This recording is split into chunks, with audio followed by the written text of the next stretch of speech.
សំណួរទី19 I avoid blank to crowded places during the weekend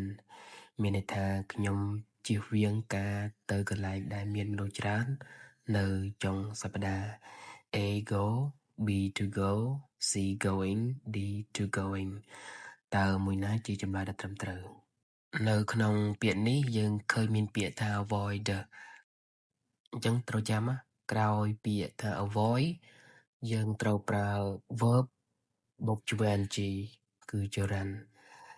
structure របស់វា subject plus avoider plus verb ing អញ្ចឹងចម្លើយដែលត្រឹមត្រូវនោះគឺ letter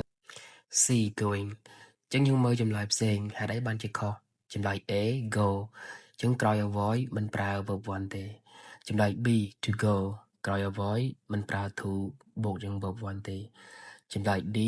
to going to plus verb ing មិនត្រឹមត្រូវក្នុងរចនាសម្ព័ន្ធនេះទេអញ្ចឹងចម្លើយដែលត្រឹមត្រូវនោះគឺ letter C going តោះយើងកែទាំងអស់គ្នា I avoid going to crowded place during the weekend មានន័យថាខ្ញុំជៀសវាងការទៅកន្លែងដែលមានមនុស្សច្រើននៅចុងសប្តាហ៍